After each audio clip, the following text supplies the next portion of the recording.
Shalom saudara, mari kita tunduk kepala, kita berdoa. Bapa kami dalam surga, Bapa yang baik, yang kami kenal di dalam nama Tuhan Yesus.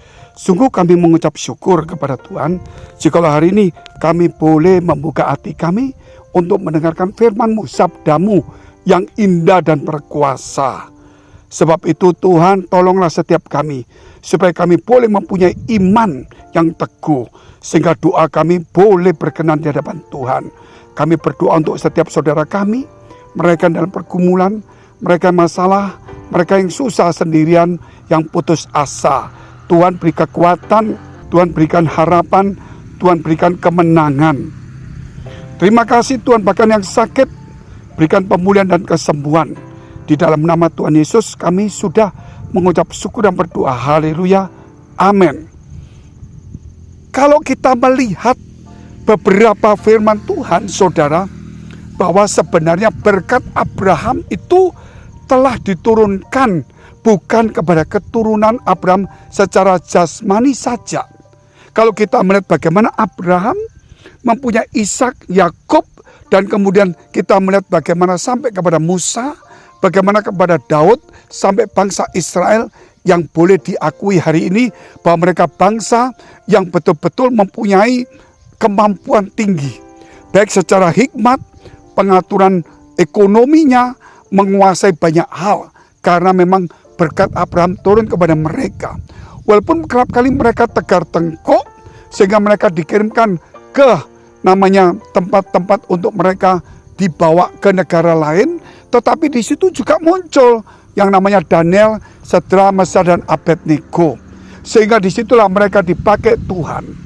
Juga kalau kita melihat bagaimana Yusuf yang saudara dibuang sebagai hamba, kemudian dia di Mesir, dia menjadi orang yang nomor 2. Ini menunjukkan bahwa penyertaan Tuhan, janji Tuhan, berkat Abraham turun kepada mereka. Namun saudara perlu renungkan kembali, kalau kita melihat Israel itu, bahwa dia adalah orang yang diberkati, dipakai Tuhan, namun tidak mempercayai Yesus Kristus. Namun berkat itu turun. Terlebih kita yang percaya Tuhan.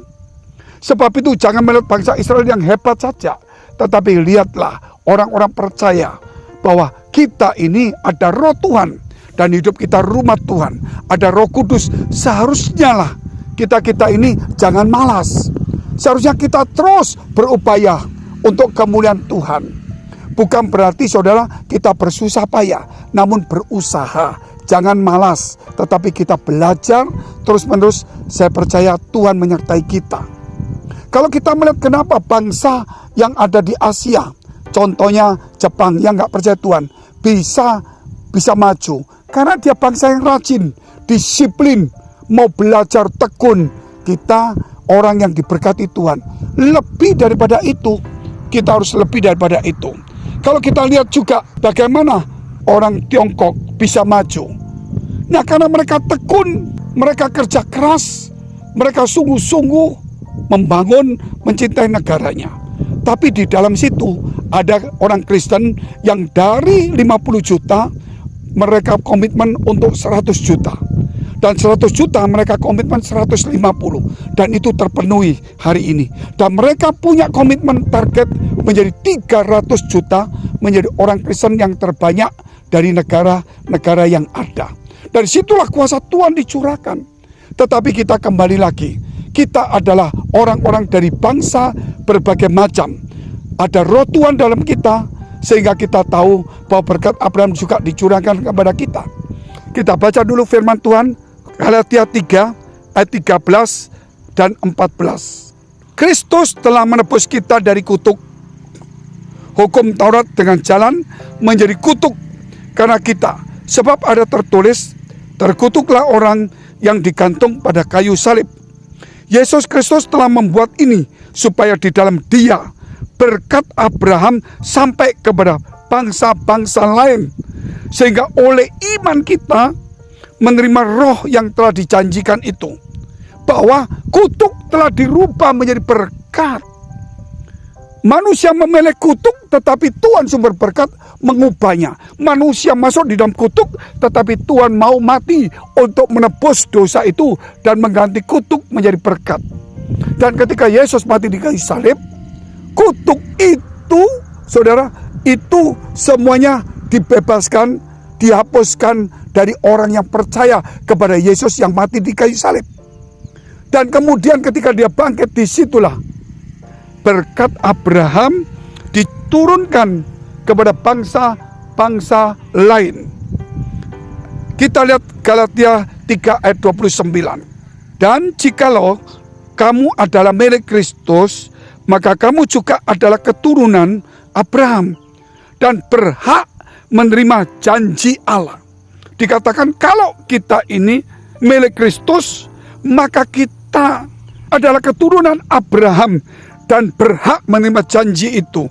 Sebab itu mari orang-orang percaya, waktunya kita bangkit. Jangan berselisih, jangan berdebat, jangan berkelahi, jangan iri. Gereja jangan sampai terpecah-pecah, terkotak-kotak karena kita iri dengan jabatan, kita kecewa, sakit hati. Buang itu semua, saudara. Ada roh Tuhan yang luar biasa, bukan kekecewaan. Kekecewaan akan menghancurkan hidup kita. Tetapi saudara sadar ada roh Tuhan. Mari buang kecewa, sakit hati, kepedihan, kepahitan, balas dendam. Dibuang semuanya dan kita kembali bangkit. Saya percaya mungkin saudara seperti Yusuf yang dibuang, tetapi saudara akan diangkat Tuhan. Mungkin saudara akan seperti Daniel yang menjadi di masa pembuangan akan diangkat Tuhan. Mungkin saudara akan ditekan, tapi seperti Abraham, Ishak dan saudara Yakub yang diberkati Tuhan. Bukan hanya itu, bahkan keturunan demi keturunan. Sebab itu saudara, orang-orang percaya sudah waktunya bangkit. Jangan tertidur rohani, terus kita bermalas-malasan, terus kita cuma iri, kita cuma saudara negatif dengan orang lain, terus kita cuma menyalahkan orang lain. Mari bangkit, sudah waktunya bangkit saudara. Nah itulah kita perlu untuk mendapatkan janji Tuhan. Berkat Abraham itu turun kepada kita. Haleluya. Mulai hari ini kalau saudara lihat, kenapa bangsa Israel, bangsa yang diberkati dipakai Tuhan, padahal mereka nggak percaya Yesus. Karena keturunan Abraham secara jasmani, tetapi kita lebih keturunan Abraham secara iman, di mana Kristus telah melahirkan kita melalui iman dan darahnya. Mari waktunya. Jangan saudara terus saudara tenggelam di dalam kepedihan, tenggelam di dalam putus asa, tenggelam di dalam sakit hati, tenggelam di dalam yang tadi saya katakan semuanya. Kita harus keluar seperti orang keluar dari baptisan dan menerima janji Tuhan. Haleluya. Puji Tuhan saudara, waktunya sudah sangat singkat. Kedatangan Tuhan sudah sangat dekat. Dan inilah waktunya saudara, gereja kekristenan akan dipulihkan sampai Injil menjadi kesaksian seluruh dunia. Dan kemudian kemuliaan Tuhan dinyatakan. Dan sebelum Israel bertobat, saudara, maka kesempatan bagi kita untuk menjadi berkat bagi bangsa-bangsa lain. Ketika jumlah orang percaya genap, bertobat genap, dan martir genap, maka bagi bangsa-bangsa lain, maka disitulah Israel akan dipulihkan. Nah ini untuk menjadi genap itu kita harus bergerak, kita harus melayani. Lupakan, sisihkan perbedaan, perpecahan, bersatulah untuk kemuliaan Tuhan. Dan berkat itu akan turun kepada gereja kita, kepada keluarga kita, dan kepada kita.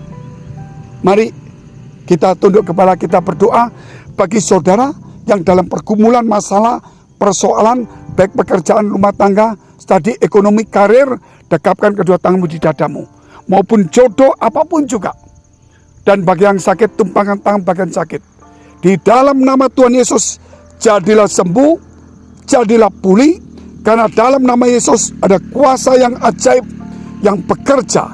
Dan imanmu harus teguh. Dalam nama Yesus, terimalah dengan imanmu, jadilah sembuh. Karena firman Tuhan berkata, imanmu menyelamatkan kamu, jadilah sembuh. Jadilah pulih dalam nama Yesus. Haleluya. Amin. Jika saudara masih membutuhkan pelayanan doa dan konseling, silakan hubungi nomor tertera di bawah ini. Tuhan Yesus memberkati.